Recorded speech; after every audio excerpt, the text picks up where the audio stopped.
Hello all, welcome back. तो आज हम वेव ऑप्टिक्स में कुछ टॉपिक्स कवर करेंगे।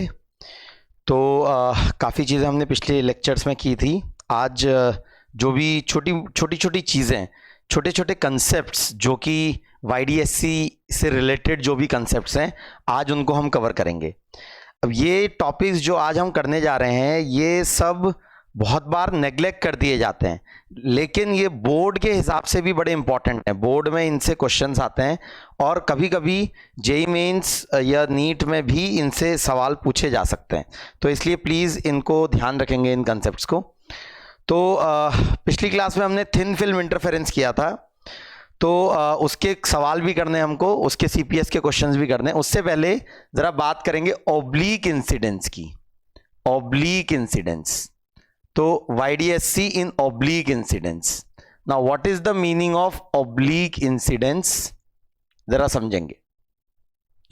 तो ऑब्लीक मतलब टेढ़ा, टेढ़ा इंसिडेंस। तो ऑब्लीक इंसिडेंस का मीनिंग क्या है, जरा ये बात समझने की कोशिश करेंगे। तो अगर YDSC किया जाता है सच दैट रेज जो हैं वो हमारे सेटअप पे, जो YDSC का सेटअप है उस पे ऑब्लीकली फॉल हो रही हैं। तो ये हमारा सेटअप है YDSC का, उसका साइड व्यू। अभी तक जो रेस थी वो ऐसे करके आ रही थी, तो ये स्लिट और ये स्लिट दोनों नए सोर्सेस की तरह काम कर रहे थे, और फिर सामने हमको पैटर्न दिखाई दे रहा था, सामने स्क्रीन में हमको पैटर्न दिखाई दे रहा था। नाउ ऑब्लीक इंसिडेंस का मीनिंग है जो रेज आ रही हैं वो इस तरीके से नहीं आ रही हैं, तो वो ऑब्लीकली गिर रही हैं इस पर। ऑब्लीक मतलब कुछ इस तरीके से फॉल हो सकती हैं। जो रेज हैं वो इस तरीके से कुछ एंगल पे फॉल हो सकती है। इससे पहले तक ये सेटअप के परपेंडिकुलर आ रही थी, लेकिन अभी कुछ एंगल पे आ रही हैं इस तरीके से। नाउ ऑब्लीकली अगर रेज फॉल होंगी तो उससे जो सामने पैटर्न मिलेगा उसमें क्या फर्क पड़ेगा, वो हम जरा समझने की कोशिश कर रहे हैं कि अगर ऑब्लीक इंसिडेंस होगा तो उससे जो सामने पैटर्न मिलेगा उसमें क्या फर्क पड़ेगा। तो ऑब्लीक इंसिडेंस होने की वजह से वेवलेंथ तो चेंज किया नहीं, wavelength is same, small D भी सेम है, कैपिटल डी भी सेम है। तो जो बीटा का फॉर्मूला था, beta which was lambda capital D upon small D, तो ये सेम रहेगा, दिस विल रिमेन सेम, ये चेंज नहीं करने वाला। मतलब बीटा डिपेंड करता है लैम्डा कैपिटल डी और स्मॉल डी पे, ये तीनों फिलहाल सेम है।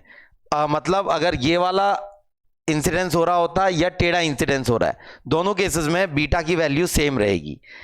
अब तो चेंज क्या करेगा, चेंज करेगा सेंट्रल मैक्सिमा की पोजीशन।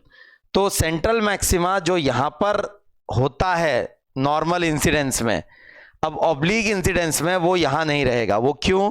क्योंकि जो ये रेज आएंगी तो ये पैरेलल सेट ऑफ रेज हैं, तो ये अगर देखेंगे पैरेलल सेट ऑफ रेज को अगर आप देखेंगे तो जो वेव फ्रंट बनते हैं वो इनके परपेंडिकुलर बनते हैं।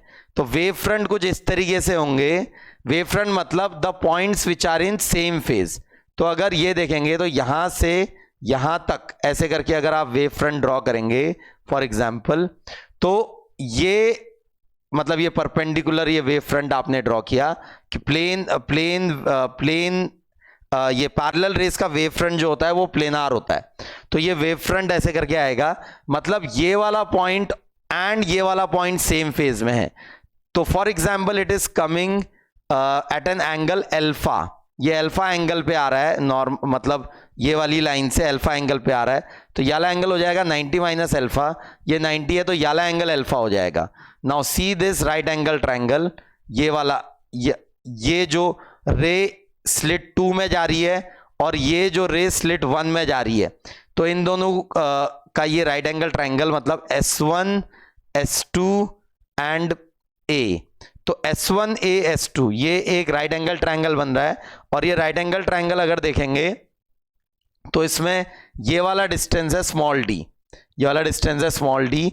तो ये जो है इतना डिस्टेंस ये वाली वेव ज्यादा ट्रेवल कर रही है कंपेयर टू S1 के। मतलब इंफिनिटी से यहां S1 आने में और इंफिनिटी से S2 आने में ये यहां पर दोनों सेम फेज में थे, लेकिन फिर यहां इसने एक्स्ट्रा डिस्टेंस ट्रेवल कर लिया and it will B D sine alpha.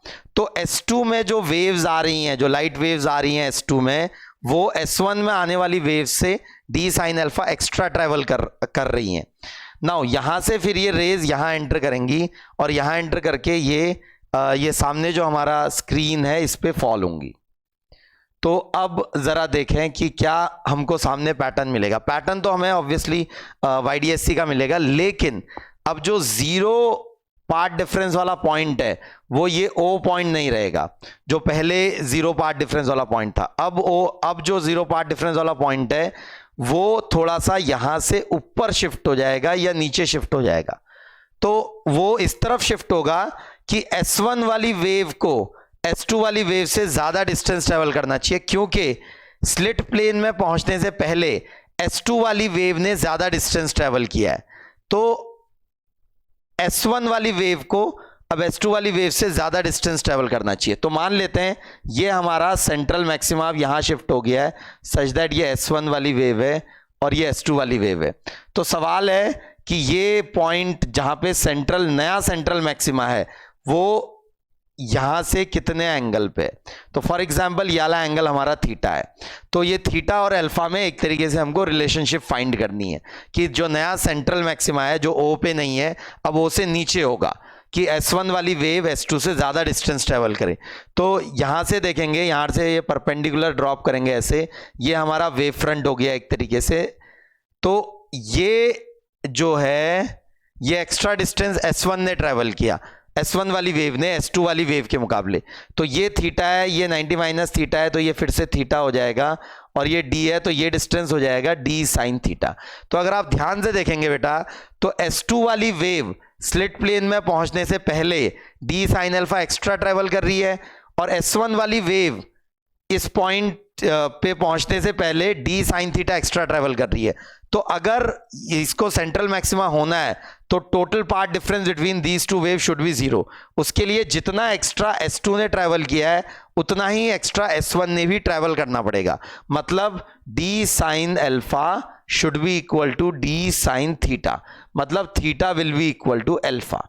मतलब अगर ये ऑब्लिक इंसिडेंस होगा at an angle of for example 1 degree, तो जो पुराना ये O पॉइंट था सेंट्रल मैक्सिमा, वहां से 1 डिग्री नीचे हमको सेंट्रल मैक्सिमा मिलेगा, वहां से 1 डिग्री नीचे हमको सेंट्रल मैक्सिमा मिलेगा। तो इस तरीके से मतलब जितना ये अल्फा होगा उतना ही ये थीटा होगा। अगर ऑब्लिक इंसिडेंस ऐसे होता तो फिर सेंट्रल मैक्सिमा ऊपर की तरफ को शिफ्ट कर जाता।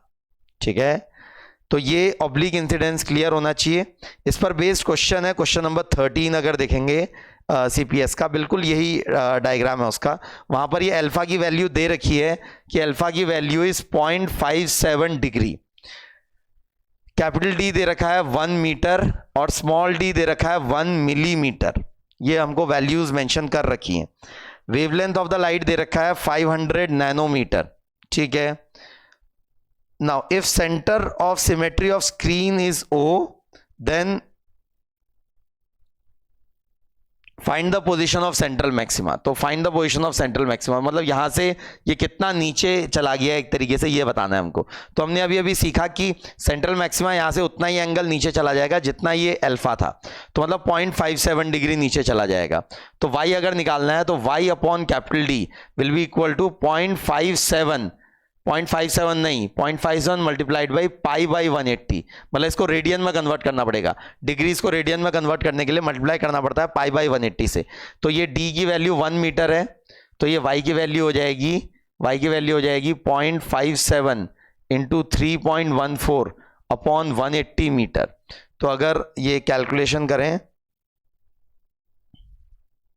0.57 इंटू 3.14 डिवाइडेड बाई 180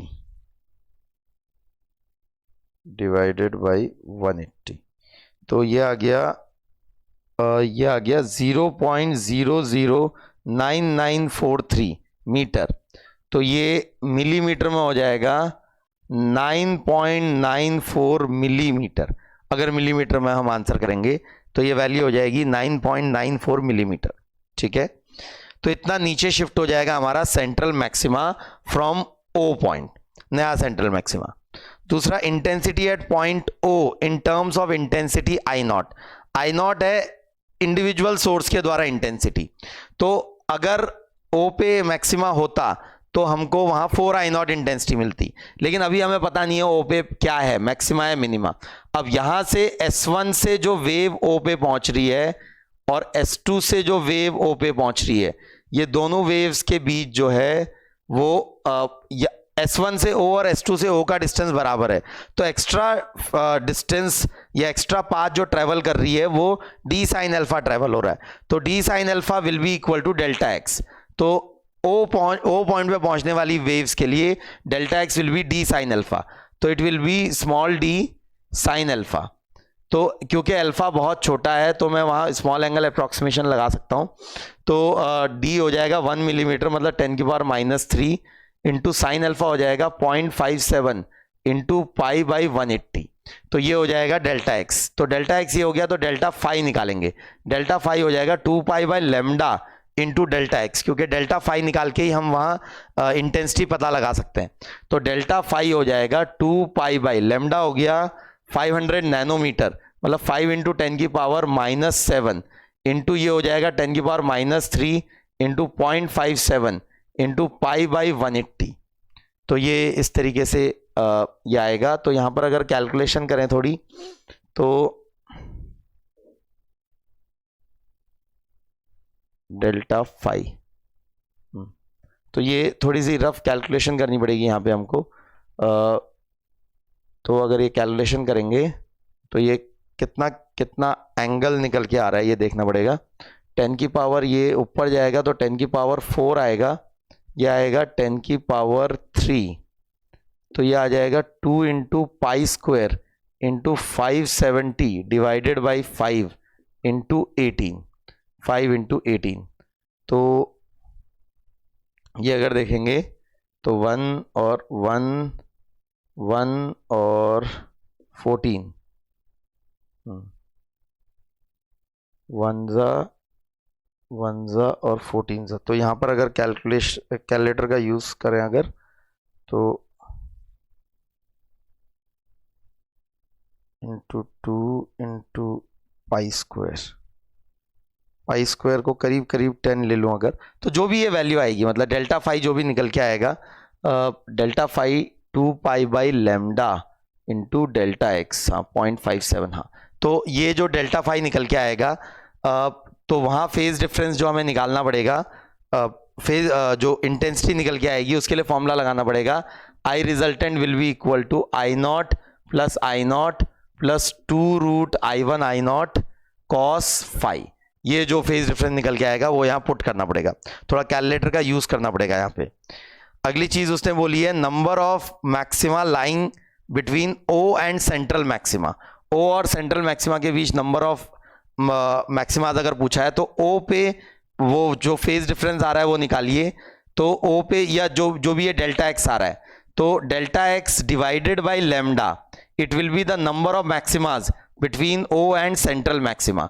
क्योंकि एक लेमडा पे एक मैक्सिमा आता है, तो डेल्टा एक्स अगर फॉर एग्जांपल 5 लेमडा है तो इसका मतलब 5 मैक्सिमाज होंगे इससे इसके बीच.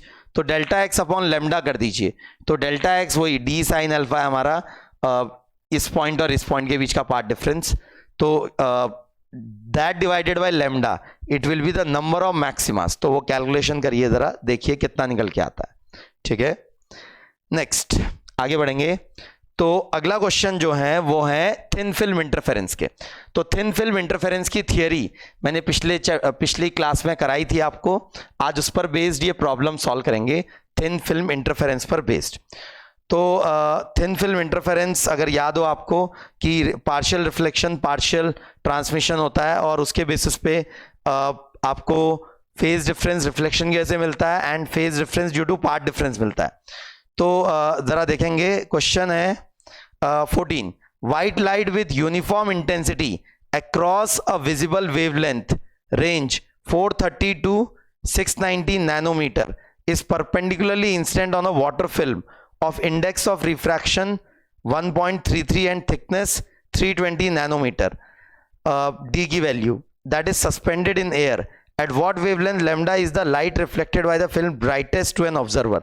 अब ये क्या है, ये water film suspended in air है, मतलब ये सोप सोल्यूशन वाला क्वेश्चन है। इसकी थिकनेस आपको दे रखी है, यहां पर ये जो लाइट फॉल हो रही है तो पहला रिफ्लेक्शन होगा, फिर ट्रांसमिशन होगा, और ये दूसरा रिफ्लेक्शन होगा, और यहां से ये रेज हमको मिलेंगी, रे नंबर 1 और रे नंबर 2। तो यहां पर अगर याद हो आपको ये 0, तो ये रेयर से डेंसर जाते हुए पाई का फेज डिफरेंस, ट्रांसमिशन 0 पे, डेंसर से रेयर रिफ्लेक्शन 0 फेज, कोई फेज डिफरेंस नहीं आएगा, तो रिफ्लेक्शन की वजह से यहाँ पाई का फेज डिफरेंस हो जाता है। The total phase difference due to reflection is pi.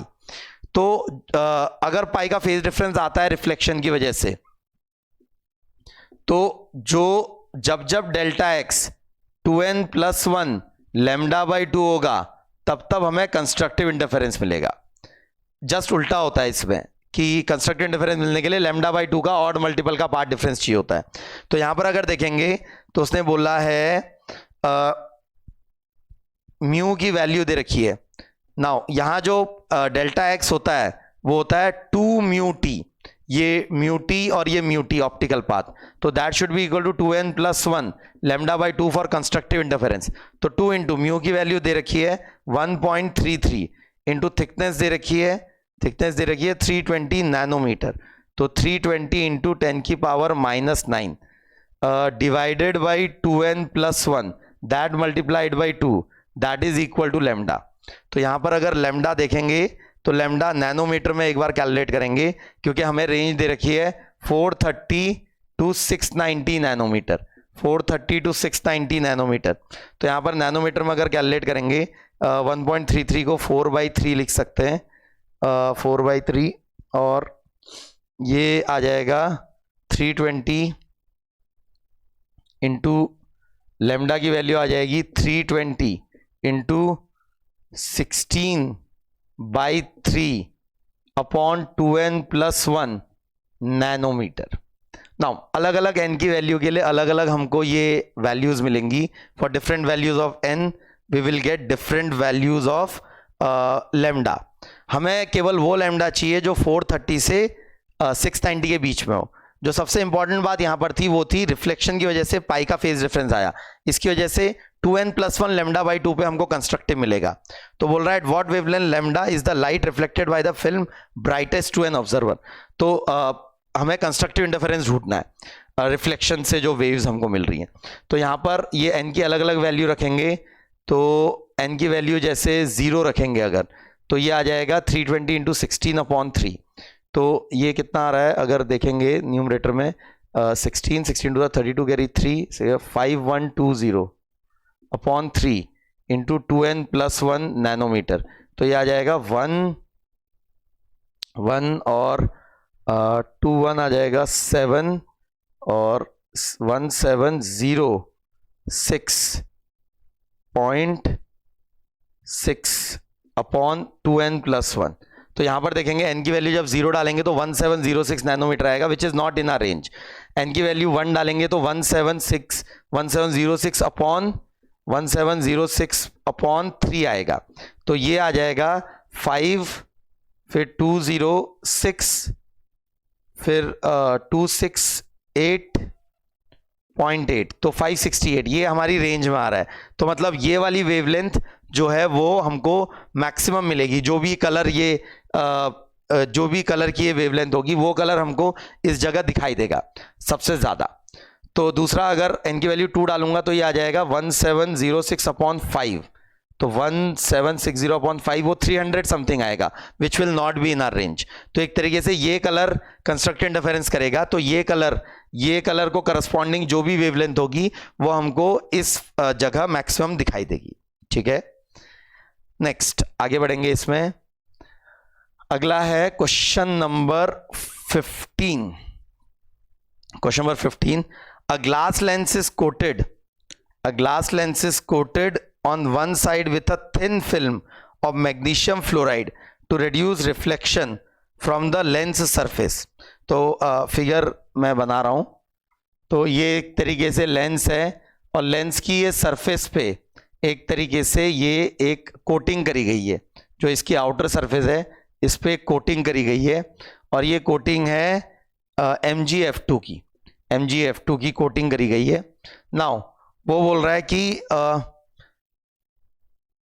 to reduce the reflection from the surface, the index of refraction of MgF2 mu की वैल्यू दे रखी है 1.38 और ग्लास का म्यू जो है it is 1.50। What is the least coating thickness, ये T हमको बतानी है। What is the least coating thickness that eliminates via interference the reflection at the middle of the visible spectrum which is lambda is equal to 550 nanometre.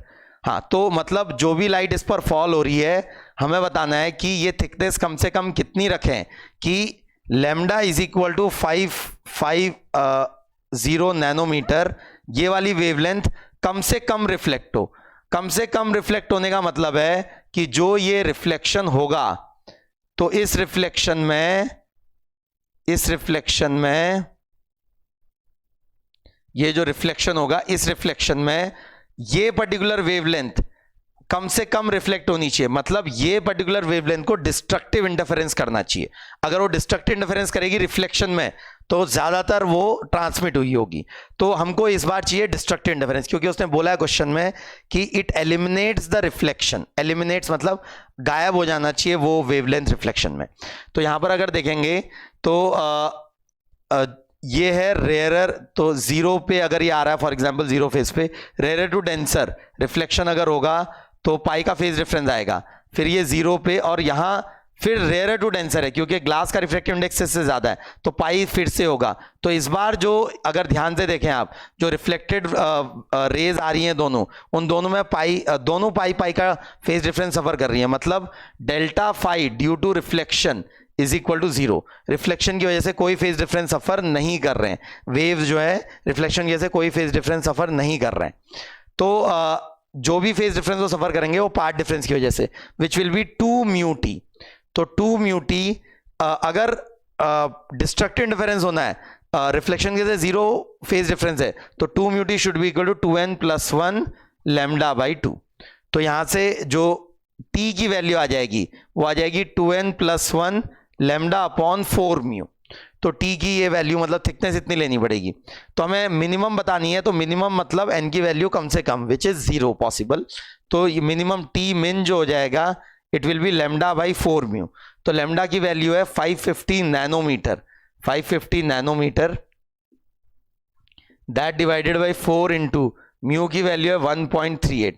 तो ये calculation कर सकते हैं हम कि इतना हमें कम से कम चाहिए होगा थिकनेस। तो ये अगर कैलकुलेशन देखें 550 डिवाइडेड बाई 4 इंटू 1.38 तो ये आ रहा है 107 नैनोमीटर, 107.4 नैनोमीटर।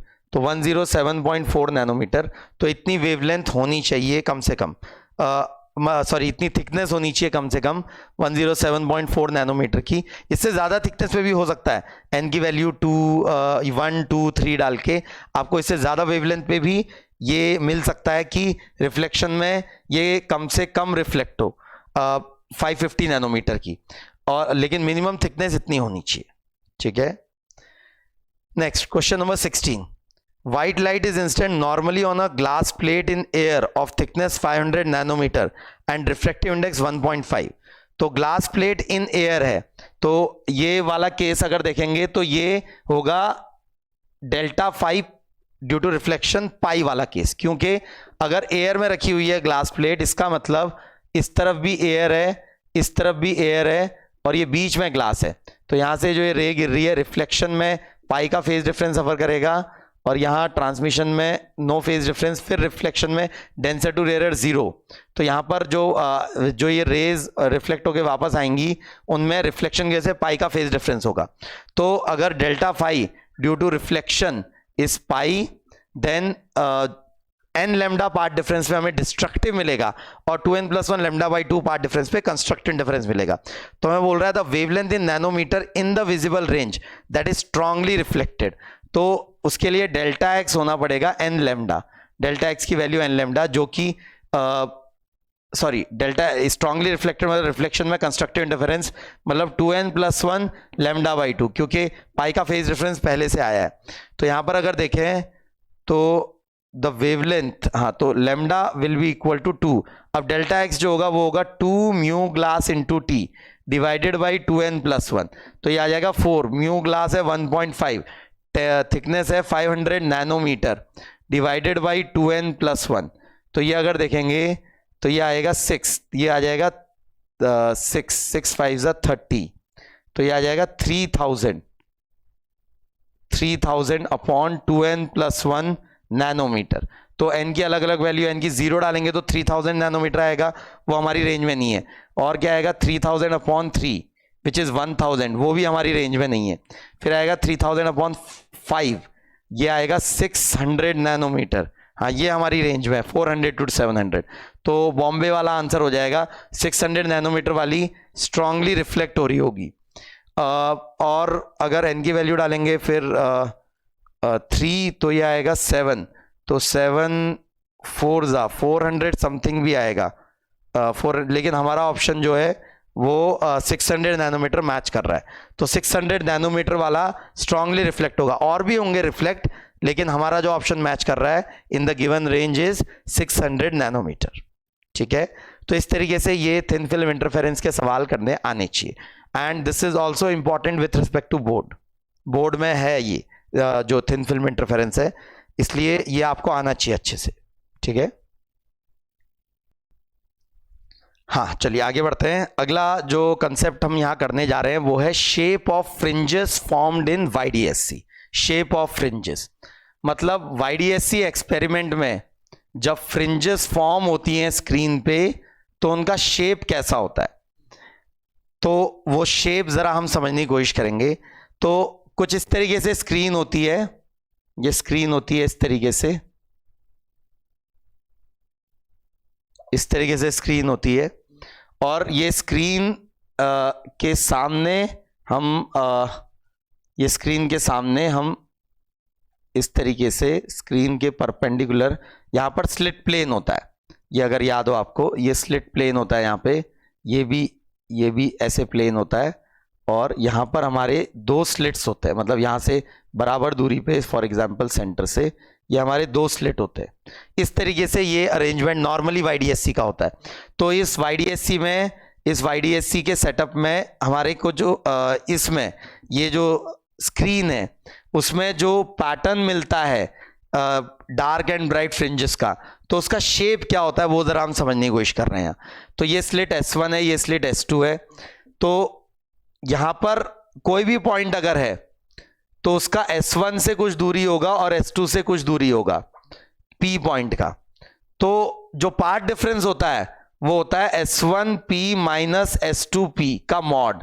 एक तरीके से ये पार्ट डिफरेंस है हमारा. तो जिन जिन पॉइंट्स पे ये S1P माइनस S2P सेम होगा वो पॉइंट्स पे आपको सिमिलर कंडीशन मिलेगी. मतलब S1P माइनस S2P जहां पर लेमडा का मल्टीपल होगा वहां पर आपको ब्राइटनेस मिलेगी. और S1P माइनस S2P जहां पे लेमडा बाई 2 का ऑड मल्टीपल होगा वहां पे आपको डार्कनेस मिलेगी. तो अब सवाल है इस स्क्रीन पे, मतलब ये स्क्रीन है, ये सामने ये स्लिट्स हैं, तो इस स्क्रीन पे ये पैटर्न मिलता कैसा है, ये पैटर्न का शेप कैसा होता है. तो it will be the locus of a point P on the plane such that difference of its distance from 2 fixed point is constant. मतलब it will be locus of a point on the plane, on the screen plane, such that difference of the distance from the two fixed points is constant. तो ये जो locus आता है, maths वाले इसको पढ़ते हैं डिटेल में, and this locus come to be hyperbola. मतलब locus of a point, locus मतलब the path of a point whose difference of its distance from 2 fixed point is constant, then that locus is hyperbola. तो सामने ये जो pattern बनते हैं ये बनते हैं हाइपरबोला. मतलब बिल्कुल सेंटर वाला बिल्कुल स्ट्रेट बनता है. सेंटर वाला मतलब जो सेंटर का मैक्सिमा होता है वो परफेक्ट स्ट्रेट लाइन बनेगा. लेकिन फिर ये ऐसे करके ये ऊपर या नीचे जो है ये हाइपरबोलास बनने लगते हैं इस तरीके से। अब अगर हम सेंटर रीजन में देखेंगे केवल, तो हमको एक करीब करीब स्ट्रेट लाइन नजर आएंगी, but they are actually hyperbola. ये इनका शेप जो है हाइपरबोलिक होता है। अच्छा, बीचों बीच वाली लाइन जो है वो स्ट्रेट लाइन आती है, क्योंकि यहां से अगर देखेंगे ये स्लिट और ये स्लिट, तो सेंट्रल लाइन ये ऐसे स्ट्रेट लाइन आएगी, ये इस तरीके से स्ट्रेट लाइन आएगी। लेकिन क्योंकि इस स्ट्रेट लाइन के सारे पॉइंट्स का सब्ट्रैक्शन 0 है, तो वो स्ट्रेट लाइन आएगी। लेकिन सेंट्रल मैक्सिमा के अलावा ऊपर नीचे जो भी मैक्सिमाज या मिनिमाज हैं उसके, वो हमको हाइपरबोलिक शेप में दिखने लगेंगे। ठीक है, तो ये केस था व्हेन स्क्रीन प्लेन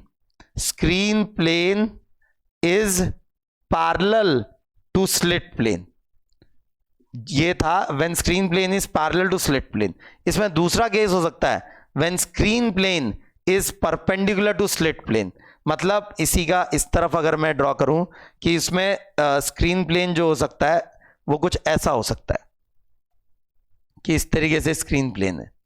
तो इस वाले केस में अगर देखेंगे तो ये जो हमारा एक तरीके से ये स्क्रीन जो ये प्लेन आएगा, ये हमारा ये इस प्लेन के परपेंडिकुलर होगा। मतलब स्लिट इस प्लेन में है, वर्टिकल प्लेन में अगर स्लिट्स हैं तो हमारा स्क्रीन का प्लेन जो है वो हॉरिजॉन्टल है। तो ये वाले केस में कैसी फ्रिंजेस बनती हैं। अब ये इंटरेस्टिंग केस है, देखेंगे जरा कि अगर ये जो प्लेन है वो अगर इसके परपेंडिकुलर होगा तो हमको कैसा हमको वहां इंटरफेरेंस पैटर्न मिलेगा, शेप जो मिलेगा। इस वाले केस में हमने देखा कि वो हाइपरबोला मिलेगा, लेकिन इस वाले प्लेन में अगर ये परपेंडिकुलर होगा तो इस वाले केस में हमको हाइपरबोला नहीं मिलता, इस वाले केस में हमको मिलता है सर्कल। जरा इसको समझने के लिए ये डायग्राम अच्छे से एक बार बनाएंगे कि हमको इस वाले केस में जब हमारा screen plane is perpendicular to the slit plane, जैसे इमेजिन करिए ये दो हमारे स्लिट्स हैं, तो स्क्रीन प्लेन एक तरीके से ऐसे परपेंडिकुलर है, इनके ऐसे करके परपेंडिकुलर है, इस प्लेन के परपेंडिकुलर है। तो यहां से फॉर एग्जांपल ये वाला पॉइंट पे कुछ पार्ट डिफरेंस होगा। अब यहां से ये पॉइंट पे जो पार्ट डिफरेंस होगा, ऐसे करके ये जो पार्ट डिफरेंस होगा, यहां से इतनी दूरी पे इस तरफ को, मतलब ये सेंट्रल पॉइंट से अगर इधर x दूरी पे कुछ पार्ट डिफरेंस आएगा तो इधर x दूरी पे भी उतना ही पार्ट डिफरेंस आएगा, फिर इधर x दूरी पे भी उतना ही पार्ट डिफरेंस आएगा, और इधर x दूरी पे भी उतना ही पार्ट डिफरेंस आएगा। मतलब सब बराबर x दूरी पे हमको बराबर पार्ट डिफरेंस मिलेगा। तो यहां पर से अगर देखेंगे तो इनको कनेक्ट करने वाले जो लोकस बनेगा, it will form a circle. तो इसके जो आएंगे, जो फ्रिंज पैटर्न आएगा इस केस में, वो आएगा सर्कुलर। तो मतलब इफ ये केस है when screen plane is perpendicular to slit plane, अगर स्क्रीन प्लेन स्लिट प्लेन के परपेंडिकुलर है तो उस केस में फ्रिंजेस का शेप जो मिलता है वो हमें सर्कुलर मिलता है।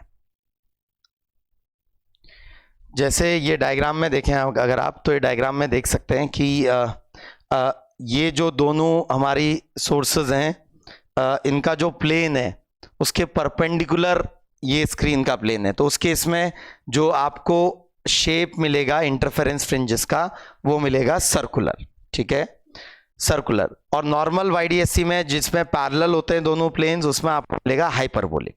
ठीक है, तो ये ध्यान रखेंगे। हाँ, अगला कंसेप्ट है वाईडीएससी से related, it is some methods of producing coherent sources from a single source। अब YDSC के एक्सपेरिमेंट में हमको coherent sources चाहिए होते हैं। अगर आप दो अलग अलग sources लेंगे तो they can never be coherent, वो दो coherent sources नहीं हो सकते। तो हमें एक सिंगल सोर्स से दो सोर्स बनाने पड़ते हैं, तो तब हमको YDSC में पैटर्न सामने स्क्रीन पे मिल पाएगा। आप दो डिफरेंट सोर्सेज लेंगे तो पैटर्न नहीं मिल पाएगा। तो there are different methods of making two sources from a single source. तो जैसे उसमें से ये पहला मेथड जो है, it is Lloyd mirror experiment. Lloyd's mirror. तो लॉयड्स मिरर का एक जो सेटअप है, सिंपल सा सेटअप है। तो ये सेटअप यहाँ ये डायग्राम में ड्रॉ किया हुआ है, देखेंगे ध्यान से। तो लॉयड मिरर में क्या किया गया है, एक सिंगल सोर्स लिया गया है जो वन पॉइंटेड है, it is the single source, और ये नीचे मिरर रखा गया है। नाउ तो यहां पर जो इस सोर्स से रेज आएंगी, इस सोर्स से जो रेज आएंगी, इस सोर्स से जो रेज आएंगी, वो सामने ये स्क्रीन है, ये स्क्रीन है। तो कुछ रेज इस सोर्स से डायरेक्टली स्क्रीन पे पहुंच जाएंगी, ये जो देख रहे हैं आप, ये रेज डायरेक्टली स्क्रीन पे पहुंच रही है।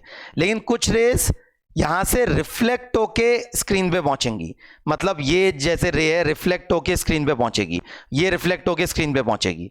तो ये जो सामने मिरर, जो सामने स्क्रीन पे जिस रीजन में आपको दोनों तरफ से रेज मिल रही हैं, एक डायरेक्टली सोर्स से और एक मिरर से रिफ्लेक्ट होने के बाद, तो उस जगह आपको इंटरफेरेंस पैटर्न दिखाई देगा। नाउ ये जो रिफ्लेक्ट होके आ रही हैं जो रेज, उनके लिए एक तरीके से जो सोर्स की तरह काम करेगा वो ये वाला पॉइंट सोर्स की तरह काम करेगा। तो एक तरीके से इस सोर्स की जो इमेज है, it will be acting like a source for these raise. ये इन रेज के लिए जो रिफ्लेक्टेड रेज हैं वो लगेंगी कि वो इस पॉइंट से जनरेट हो रही हैं। तो actually direct rays as well as reflected rays दोनों सेम सोर्स से आ रही हैं, उससे होगा क्या कि ये दोनों कोहेरेंट होंगे। लेकिन ये अगर डिस्टेंस है a का, तो ये 1 और 2 के बीच का डिस्टेंस 2a का हो जाएगा। मतलब इस एग्जाम्पल में एक तरीके से जो d हो जाएगा, स्मॉल d अगर याद है आपको, distance between the two slits, वो इस केस में हो जाएगा 2a के बराबर, 2a के बराबर ये हो जाएगा। बाकी ये वाला डिस्टेंस जो है ये तो कैपिटल D रहेगा ही रहेगा, मतलब स्लिट प्लेन और स्क्रीन के बीच का डिस्टेंस कैपिटल D रहेगा। बाकी जो आपको बीटा मिलेगा वो मिलेगा lambda capital D upon small d। अब यहां जो इंपॉर्टेंट बात है वो है रिफ्लेक्शन में वेव पाई का फेज डिफरेंस सफर करेगी। क्योंकि यहां पर एयर से ग्लास में रिफ्लेक्शन हो रहा है और एयर रेयर मीडियम है, ग्लास डेंसर मीडियम है, तो there will be a phase difference due to reflection of pi. तो पाई का एक एक्स्ट्रा फेज डिफरेंस सफर करेगी। तो जो नॉर्मल कैलकुलेशन में जहां जहां हमको कंस्ट्रक्टिव मिलता, अब वहां डिस्ट्रक्टिव मिलेगा, और जहां जहां डिस्ट्रक्टिव मिलता वहां वहां कंस्ट्रक्टिव मिलेगा। मतलब ये एक तरीके से, अगर ये इस तरीके से देखें हम, तो यहां पर फॉर एग्जांपल यहां से ये थीटा एंगल पे, तो अगर d sin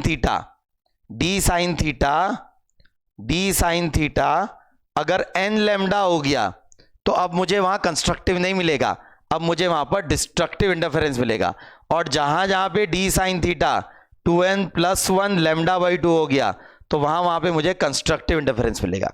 तो ये देखना आना चाहिए आपको, लॉयड्स मिरर का एक्सपेरिमेंट है। बाकी ये बात ध्यान में रखनी है कि रिफ्लेक्शन में जो रेज हैं वो पाई का फेज डिफरेंस सफर करेंगी। मतलब इस जगह, बिल्कुल इस जगह जो रेज ऐसे डायरेक्टली पहुंचेगी और बिल्कुल इसके नीचे जो रे है वो रिफ्लेक्ट होके इस तक पहुंचेगी, तो दोनों के बीच का पाथ डिफरेंस 0 है, लेकिन there will be phase difference of pi. तो इस पॉइंट पे देयर विल बी एक तरीके से मिनिमा, मतलब सेंटर पॉइंट पे एक तरीके से मिनिमा हो जाएगा यहां पर, क्योंकि रिफ्लेक्शन जो होगा वो पाई का फेज डिफरेंस कॉज करेगा और फेज पार्ट डिफरेंस कुछ भी नहीं है। तो डायरेक्ट जो रेस पहुंच रही है और रिफ्लेक्ट होके जो रेस पहुंच रही है, उन दोनों में पाई का फेज डिफरेंस आ जाएगा। तो इसलिए यहां पर जो है हमें मिनिमा मिलेगा, डार्कनेस मिलेगी। ठीक है, तो ये लॉयड मिरर का एक्सपेरिमेंट समझ में आना चाहिए। हाँ, अगला है फिर से एक ये दूसरा तरीका, जिस तरीके में हम सिंगल सोर्स से हम दो सोर्सेस क्रिएट कर सकते हैं अपने YDSC के लिए। तो this setup is called Billet split lens. This is Billet's split lens, Billet split lens setup. तो बिलेट्स स्प्लिट लेंस सेटअप, तो बिलेट स्प्लिट लेंस सेटअप। तो ये सेटअप को अगर देखें ध्यान से आप, जैसे ये नाम सजेस्ट कर रहा है स्प्लिट लेंस, तो यहां एक सिंगल लेंस लिया जाता है और इसको स्प्लिट किया जाता है, मतलब बीच में से कट करके उसका एक पार्ट ऊपर थोड़ा शिफ्ट किया जाता है, एक पार्ट नीचे शिफ्ट किया जाता है। और यहाँ ये सिंगल सोर्स लिया जा रहा है जिसपे प्राइमरी सोर्स लिखा हुआ है। तो जो रेज फिर बीच वाले पार्ट को क्या कर देते हैं, उसको ये जो पोर्शन दिख रहा है ना, ये गैप, इसको ढक देते हैं, मतलब वहां से कोई रेज नहीं आ सकती। तो कुछ रेज ऊपर वाले लेंस की तरफ जाएंगी और कुछ रेज नीचे वाले लेंस की तरफ जाएंगी। तो जो रेज ऊपर वाले लेंस की तरफ जाएंगी वो after passing through lens image बनाएगी, और जो रेज नीचे वाली लेंस की तरफ जाएंगी वो भी after passing through lens image बनाएंगी। तो ये ऐसे रखा जाता है कि वो इसके मतलब फोकस और F और 2F, बल्कि 2F के भी पीछे रखा जाता है। तो वहां से ये इमेज बन जाएगी, दो इमेजेस। अब दोनों इमेजेस सेम सोर्स से बन रही हैं, इसलिए दोनों इमेजेस एक तरीके से कोहेरेंट सोर्सेस की तरह काम कर सकती हैं। और फिर ये रेज, ये जो रे डायग्राम देखेंगे तो ये रे आगे ट्रैवल कर रही हैं और ये वाली रे भी आगे ट्रैवल कर रही हैं। तो ये वाला जो रीजन है, जिस रीजन में दोनों सोर्सेस की रेज, मतलब source 1 as well as source 2, इन दोनों की रेज जिस रीजन में मीट कर रही हैं वो रीजन हमारा जो होगा, it will be the region of interference. तो इस रीजन में हमको YDSC पैटर्न मिलेगा, ठीक है, मतलब डार्कनेस ब्राइटनेस मिलेगी। ये इससे ऊपर या इससे नीचे नहीं मिल पाएगा, क्योंकि इससे ऊपर वाले रीजन में केवल सोर्स 1 सोर्स 2 से रेस पहुंच पा रही हैं, और इससे नीचे वाले रीजन में केवल सोर्स 1 से रेस पहुंच पा रही हैं। तो ये जो ग्रेइश रीजन है, केवल इसमें हमको इंटरफेरेंस पैटर्न मिलेगा। बाकी इसमें जो फॉर्मूले हैं वो सब सेम है। स्मॉल d की वैल्यू, ये सोर्सेस के बीच का गैप हो जाएगा, कैपिटल D हो जाएगा, ये सोर्सेस से लेकर यहां तक का गैप, ये कैपिटल D होगा। बाकी वेवलेंथ हमको पता है, तो जो फ्रिंज विड्थ होगी वो lambda capital D upon small d होगा। ये वाला डिस्टेंस कैपिटल D और ये दोनों इमेजेस के बीच की दूरी स्मॉल d। बाकी यहां पर कोई फेज डिफरेंस नहीं आ रहा है ड्यू टू पाथ डिफरेंस, तो इसलिए जो सेंट्रल पॉइंट है यहां हमको रिफ्लेक्शन की वजह से कोई फेज डिफरेंस नहीं आ रहा है, तो सेंट्रल पॉइंट पे हमको मैक्सिमा ही मिलेगा। यहां पिछले वाले केस में जैसे लॉयड्स मिरर में सेंट्रल पॉइंट पे हमको मिनिमा मिल रहा था, लेकिन इस वाले बिलेट स्प्लिट लेंस एक्सपेरिमेंट में सेंट्रल पॉइंट पे हमको मैक्सिमा ही मिलेगा, ठीक है। तो this is split lens of Billet split lens experiment, ठीक है। तो ये इसका सेटअप है। रे ऑप्टिक्स से जोड़ के इस क्वेश्चन को पूछा जा सकता है, जैसे वो ये दूरी दे देगा तो फिर आपको ये मतलब इसकी यहां से हाइट और यहां से हाइट निकालनी पड़ेगी, तो स्मॉल d पता चलेगा, फिर आपको इन दोनों के बीच का गैप, फिर ये गैप आपको पता करके बीटा वगैरह पूछ सकता है, ठीक है। तो this is the second method to create two coherent sources from a single source. Now this is the third method of creating two coherent sources from a single source. This is the most famous method जो ये है, जो तीसरा मैं बता रहा हूं, it is called Fresnel biprism. Fresnel's biprism. तो ये जो तरीका है ये सबसे ज़्यादा यूज किया जाता है compare to all the methods in creating YDSC। तो बाई प्रिज्म, तो ये तरीका देखेंगे, सिंपल सा तरीका है। यहाँ पर प्रिज्म यूज किया गया है, बाई प्रिज्म, बाई मतलब डबल। तो ये देखेंगे डायग्राम अगर, तो ये एक प्रिज्म है और बिल्कुल उसी के जैसा ये नीचे की तरफ को दूसरा प्रिज्म है। तो ये ऊपर वाला एक प्रिज्म और नीचे वाला दूसरा प्रिज्म आइडेंटिकल हैं दोनों प्रिज्म और इस तरीके से रखे हुए हैं। तो this is a by prism और ये इसका एंगल है। Now this angle, this is thin prism, पतला प्रिज्म है। तो हमने रे ऑप्टिक्स पढ़ा हुआ है, तो वहां हमने देखा था कि जब रेज किसी थिन प्रिज्म से पास करती हैं तो कुछ डेविएशन सफर करती हैं, और वो डेविएशन होता है म्यू माइनस 1 इंटू ए। जो डेविएशन होता है थिन प्रिज्म में वो होता है mu minus 1 into A, where A is the angle of prism. तो वही बात यहां पर है, ये सोर्स से आने वाली रेज, अभी जैसे इससे पहले वाले में हमने बिलेट स्प्लिट लेंस में लेंस को दो पार्ट में डिवाइड किया था कि जो रेज ऊपर की तरफ को जा रही थी वो इमेज बना रही थी कहीं, फिर नीचे जाने वाली रेज इमेज बना रही थी, तो फिर वो दोनों इमेजेस नए सोर्स की तरह काम कर रही थी और तब हमें सामने पैटर्न दिख रहा था। बिल्कुल उसी तरीके का है यहाँ पर, बस पिछले केस में रियल इमेजेस बन रही थी, यहाँ पर वर्चुअल इमेज बनेंगी, देखेंगे ध्यान से। तो एस सोर्स से आने वाली रेज ये ऊपर की तरफ को जाएंगी, मतलब ये ऊपर वाले प्रिज्म की तरफ रेज जाएंगी, और उसमें से काफी रेज नीचे वाले प्रिज्म की तरफ जाएंगी। तो ऊपर वाले प्रिज्म की तरफ जो रेज जाएंगी वो कुछ डेविएशन सफर करेंगी, हल्का सा डेविएशन। तो ये हल्का सा डेविएशन जो है वो है mu minus 1 into alpha. Alpha is the angle of prism. तो ये जो डेविएशन सफर करेंगी तो उसकी वजह से ये रेज एस से ना आते हुए S1 से आते हुए लगेंगी। मतलब ये दो रेज बनाई हुई हैं, एक ये वाली रे और एक ये रे जो बिल्कुल फ्लैट जा रही है। अगर देखेंगे तो ये रे भी हल्का सा डेविएशन सफर करेगी नीचे की तरफ। तो मतलब दो रेज के थ्रू यहां समझाने की कोशिश की हुई है।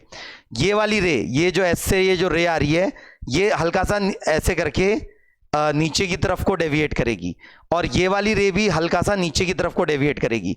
तो ये जो रे है, ये एक्चुअली ऊपर वाले प्रिज्म से डेविएट होके आई है, और ये वाली रे भी ऊपर वाले प्रिज्म से डेविएट होके आई है। तो ये दोनों रेज यहां मीट करती हुई लगेंगी। देखेंगे ये एंगल ऑफ डेविएशन डेल्टा और ये भी एंगल ऑफ डेविएशन डेल्टा। तो ये रेज एक तरीके से यहां से आती हुई लगेंगी, और ये डिस्टेंस हम आसानी से निकाल सकते हैं अगर हमको डेल्टा पता है। ये देखेंगे ये डेल्टा है, ये डेल्टा है, ये अगर डिस्टेंस आपको ए पता है तो ये एस और S1 के बीच की दूरी आप निकाल सकते हैं आसानी से। It will B approximately A into delta. A into delta के बराबर ये d/2 हो जाएगा। नाउ जो रेज नीचे की तरफ को जा रही हैं, नीचे वाले प्रिज्म की तरफ को जो रेज जा रही हैं वो भी डेविएट करेंगी, वो इस तरीके से डेविएट करेंगी। तो ये जो रे गई ये अपने ओरिजिनल पाथ से थोड़ा सा, ये देखेंगे अगर तो ये जो रे आई तो ये ओरिजिनल पाथ से हल्का सा डेविएट कर गई। ये अच्छा नहीं सॉरी, ये जो फ्लैट रे आ रही है, जो रे आ रही है जो जस्ट नीचे वाले प्रिज्म की तरफ जा रही है, वो थोड़ा सा ऊपर की तरफ को ऐसे डेविएट कर जाएगी। और ये वाली रे जो जा रही है ये भी अपने पाथ से थोड़ा ऊपर की तरफ को डेविएट कर जाएगी। तो ये वाला रीजन अगर देखेंगे, ये वाला रीजन है रेज नीचे वाले से जो आ रही हैं, और ये वाला रीजन जो है ये है रेज जो ऊपर वाले से आ रही हैं। तो ये जो शेडेड रीजन है, this is the region containing rays from both the prism. तो दिस इज ओवरलैपिंग रीजन। तो हमको यहां पर जो है वो इंटरफेरेंस पैटर्न दिखाई देगा केवल इस ओवरलैपिंग रीजन में, जो शेडेड रीजन है। इसके ऊपर नहीं, इसके नीचे नहीं, क्योंकि इसके ऊपर जो है केवल ऊपर वाले प्रिज्म से रेस पहुंच रही है, और इसके नीचे केवल नीचे वाले प्रिज्म से रेस पहुंच रही है। तो ये हमारा ओवरलैपिंग रीजन होगा। यहां पर रिफ्लेक्शन की वजह से कोई पार्ट डिफरेंस नहीं, कोई फेज डिफरेंस नहीं है, इसलिए बीचों बीच हमको मैक्सिमा मिलेगा। आपको जो स्मॉल डी लेना पड़ेगा वो लेना पड़ेगा S1 S2, जो यहाँ S1 S2 दिख रहा है वो आपको स्मॉल डी लेना पड़ेगा। और कैपिटल डी जो लेना पड़ेगा वो लेना पड़ेगा A plus B, where A is the distance between source and prism and B is the distance between prism and screen। तो A प्लस बी को आपको कैपिटल डी लेना पड़ेगा और S1 S2 को स्मॉल डी लेना पड़ेगा। अगर आप देखें ध्यान से तो S1 की वैल्यू जो हो जाएगी वो हो जाएगी लैम्डा, मतलब ये प्रिज्म ये दिख रहा होगा S1 S, और ये पॉइंट को अगर A बोल दूं तो राइट एंगल ट्रायंगल में आप स्मॉल एंगल अप्रोक्सीमेशन लगा के ये S1 की वैल्यू को लिख सकते हैं डेल्टा इंटू ए। तो डेल्टा इंटू ए अप्रोक्सीमेटली, तो म्यू माइनस 1 इंटू ए, ये d/2 के बराबर हो जाएगा। तो d की वैल्यू करीब करीब हो जाएगी 2 into mu minus 1 into A. 2 into mu into 1, मतलब एंगल अगर अल्फा है तो 2 इंटू म्यू माइनस 1, सॉरी ये स्मॉल ए है, तो 2 into mu minus 1 into alpha into A. तो ये हो जाएगा 2 into mu minus 1 into alpha into A. So this will be the value of small D. तो ये स्मॉल डी इतना लेना होगा, 2 into mu minus 1 into alpha into small A. ठीक है, तो ये स्मॉल डी इस तरीके से आपको लेना आना चाहिए। नाउ कभी कभी इसमें अगर क्वेश्चन आया तो सिंपली आपको YDSC के ही फॉर्मूले यूज करने हैं, जैसे वो फ्रिंज विड्थ वगैरह पूछ सकता है, तो बिल्कुल इस तरीके से YDSC के फॉर्मूले आपको यूज करना आना चाहिए। ठीक है, हाँ आगे है proof of laws of reflection and refraction from based on Christian Huygens theory. जो हाइगन्स थियरी ऑफ वेव थी तो उसके बेसिस पे हम प्रूफ करेंगे, उसकी मदद से प्रूफ करेंगे laws of reflection and refraction. तो ये जो प्रूफ है NCERT में भी दिया हुआ है, महाराष्ट्र बोर्ड की बुक्स में भी दिया हुआ है, तो this is important, this proof is important. तो ये प्रूफ समझने से पहले जरा हम समझेंगे हाइगन्स कंस्ट्रक्शन। तो हाइगन्स कंस्ट्रक्शन जो है सिंपल सा कंसेप्ट है जिसके बारे में हमने पहले भी बात की है। हाइगन्स कंस्ट्रक्शन के बारे में पहले भी बात की हमने, लेकिन अभी और डिटेल में बात करेंगे। तो हाइगन्स कंस्ट्रक्शन बोलता है कि कैसे हम एक वेव फ्रंट से अगला वेव फ्रंट ड्रॉ कर सकते हैं। एक वेव फ्रंट से अगला वेव फ्रंट ड्रॉ करने का तरीका है हाइगन्स कंस्ट्रक्शन। इसकी जो पूरी इंस्पिरेशन है वो मैंने बताया था आपको, जैसे कि शांत पानी होता है, उसमें अगर एक जगह पे आप पत्थर मारें या एक जगह लकड़ी से अगर ऐसे ऐसे करें तो वहां पर शेप ऐसे ऐसे करके बाहर की तरफ को निकलते हैं। तो इस मेथड का वो एक तरीके से इंस्पिरेशन है, वो जो पानी में जो शेप बनते हैं। तो हाइगन्स कंस्ट्रक्शन सिंपल सी बात बोलता है, जैसे कि अगर पॉइंट सोर्स है, अगर पॉइंट सोर्स है, आपको इसका वेव फ्रंट्स बनाने हैं, तो इससे जो बराबर दूरी पे जो आइडेंटिकल पॉइंट्स हैं वो पॉइंट्स पे आपको सारे पार्टिकल्स या सारे कंडीशंस इन पॉइंट्स पे सेम होगी। तो this will be the primary wave front. तो प्राइमरी वेव फ्रंट का हर पॉइंट एक नए सोर्स की तरह काम कर रहा होगा। तो आपको सेकेंडरी वेव फ्रंट कैसे बनाना होगा? तो यहां पर से इमेजिन करिए ये वेव, ठीक है, और उतने ही रेडियस की, उतने ही, क्योंकि जितने टाइम में ये वेव यहां से यहां पहुंचेगी, यहां से उतने ही टाइम में सेम डिस्टेंस कवर होगा इस वाली वेव के द्वारा। तो इससे जो वेव पैदा होगी उसके द्वारा भी सेम डिस्टेंस कवर होगा, इससे जो वेव पैदा होगी उसके द्वारा भी सेम डिस्टेंस कवर होगा। तो मतलब यहां पर से कंपास लेके अगर आप एक ऐसे करके सर्कल ड्रॉ करें तो हर पॉइंट पे कंपास लेके इस तरीके से आप सर्कल ड्रॉ कर सकते हैं। तो ये सारे पॉइंट्स जो होंगे दे विल बी मतलब ये एक तरीके से नई वेव्स पैदा हो गई। तो इन नई वेव्स से आपको सेकेंडरी वेव फ्रंट बनाना है। तो सेकेंडरी वेव फ्रंट बनाने का तरीका ये होगा कि जो ये वेवलेट्स बनी है इनके टेंजेंट ड्रॉ करिए। तो इनके टेंजेंशियली क्योंकि जो ये वेवलेट बनी है ये डायरेक्शन ऑफ प्रोपोगेशन के अलोंग बनाई है हमने, तो इनके टेंजेंशियल जो होगा वो वेव फ्रंट होगा। Wave front is always perpendicular to direction of propagation. तो इनके टेंजेंशियल अगर देखेंगे तो इनके टेंजेंशियल जो शेप आएगा वो फिर से जो आ जाएगा स्फेरिकल शेप आ जाएगा इस तरीके से। तो ये एक तरीके से पॉइंट सोर्स का ये spherical primary wave front, spherical secondary wave front, spherical tertiary wave front. तो ऐसे करके ये शेप बनते जाएंगे, प्राइमरी सेकेंडरी टर्शरी इस तरीके से बनते जाएंगे, ठीक है। तो ये हाइगन्स कंस्ट्रक्शन इस तरीके से करना आना चाहिए। अब जैसे फॉर एग्जांपल मतलब इंपॉर्टेंट बात है कि जो आप वेवलेट बनाएंगे उसके टेंजेंट ड्रॉ करिए। तो उसके टेंजेंट जो शेप मिलके बनाएंगे that will be our secondary wave front. तो जैसे इस पर बेस्ड अगर समझें तो रिफ्लेक्शन को कैसे प्रूव कर सकते हैं हाइगन्स कंस्ट्रक्शन पर बेस्ड रिफ्लेक्शन को अगर देखें तो ये वाला डायग्राम देखेंगे जरा ध्यान से। तो ये एनसीईआरटी से ये डायग्राम मैंने पिक किया है। तो यहां पर देखें तो रेज आ रही हैं, पैरेलल सेट ऑफ रेज आ रही हैं और वो एक मीडियम से दूसरे मीडियम में एंटर कर रही हैं। तो जब एक मीडियम से दूसरे मीडियम में एंटर करती हैं तो उसमें कुछ डेविएशन सफर करती हैं हमारी रेज। हमको वही प्रूफ करना है, ये स्नेल्स लॉ प्रूफ करना है, लॉ ऑफ रिफ्रैक्शन, कि एंगल ऑफ इंसिडेंस और एंगल ऑफ रिफ्लेक्शन के बीच क्या रिलेशनशिप होती है, which is mu one sin i equal to mu two sin r। तो उसको हम हाइगन्स प्रिंसिपल पर बेस्ड थ्योरेटिकली प्रूफ करना चाहते हैं। तो ये जो लाइट रेज आ रही है, जैसे ये वाली रे और ये वाली रे, ये दोनों रे पैरेलल हैं, बहुत दूरी से इनफाइनाइट दूरी पे कोई सोर्स है उससे आ रही हैं, तो पैरेलल सेट ऑफ रेज हैं। तो इनके वेव फ्रंट जो होंगे वो ऐसे करके इनके परपेंडिकुलर होंगे। तो ये जो ड्रॉ कर रखा है this is a incident wave front, मतलब यहां पर ये वेव फ्रंट ऐसे ऐसे करके होंगे, तो ये वेव फ्रंट ऐसे आ रहे होंगे। तो ये वाला पॉइंट जो ए वाला पॉइंट है और यहां से इस वाली रे पर जो परपेंडिकुलर ड्रॉप किया ए से, तो बी वाला पॉइंट, ये दोनों पॉइंट सेम फेज में, these two points are in same phase. Now ये है इंसिडेंट वेव फ्रंट। जब ये रेज मीडियम 2 में एंटर कर जाएंगी तो हमको रिफ्रैक्टेड वेव फ्रंट देखना है। तो उसके लिए हम क्या करेंगे, ए पॉइंट से कुछ टी टाइम में उसके द्वारा जो ट्रैवल डिस्टेंस हो जाएगा वो हो जाएगा speed of light in medium 2 multiplied by T, तो उतने का एक ऐसे करके ए पर कंपास रखते हुए ऐसे करके एक सर्कल ड्रॉ करेंगे। तो मतलब एक तरीके से ए पॉइंट से आने वाली रेज इस सर्कल के अलोंग किसी भी डायरेक्शन में जा सकती है, हर तरफ जा सकती है, लेकिन किस डायरेक्शन में जाएगी वो वेव फ्रंट, जो नया वेव फ्रंट होगा वो डिसाइड करेगा, क्योंकि डायरेक्शन ऑफ प्रोपोगेशन और वेव फ्रंट एक दूसरे के परपेंडिकुलर होने चाहिए।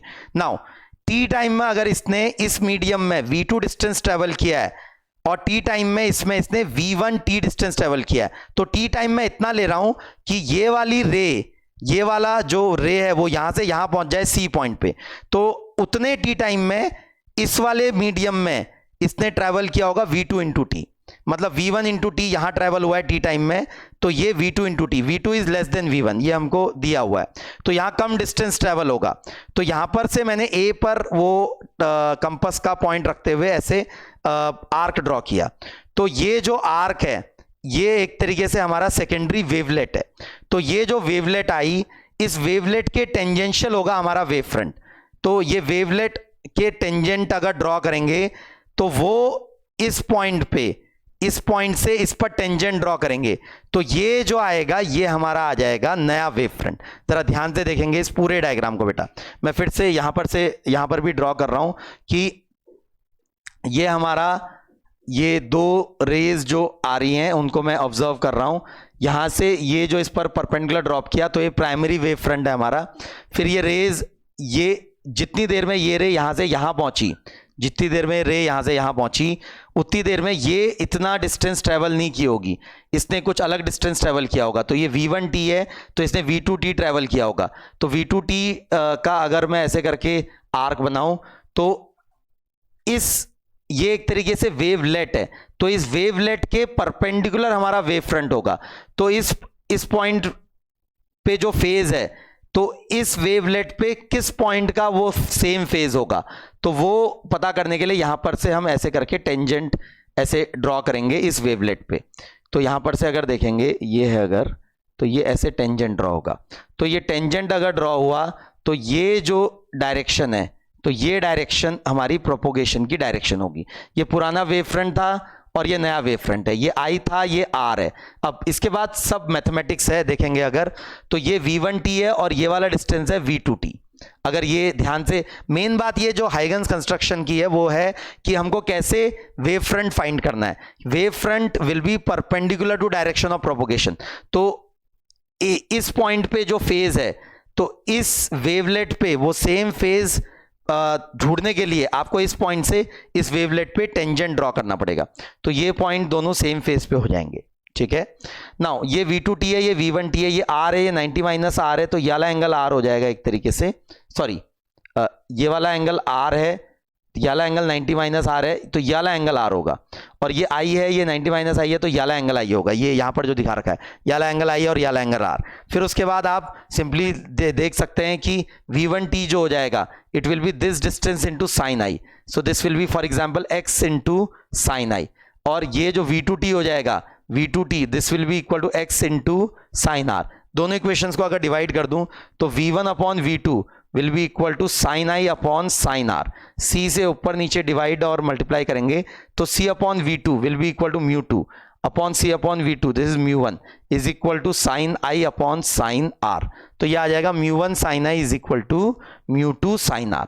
सो this is the Snell's law and the proof of Snell's law with the help of Huygens principle, Huygens construction से ये इसका proof है। Now दूसरा जो हम देखेंगे यहां पर proof, it is the proof of law of reflection, law of reflection, law of reflection from Huygens principle। तो इसी पर बेस्ड ये भी NCERT से हम डायग्राम पिक करेंगे, एनसीईआरटी में डायग्राम बना हुआ है, देखेंगे ध्यान से।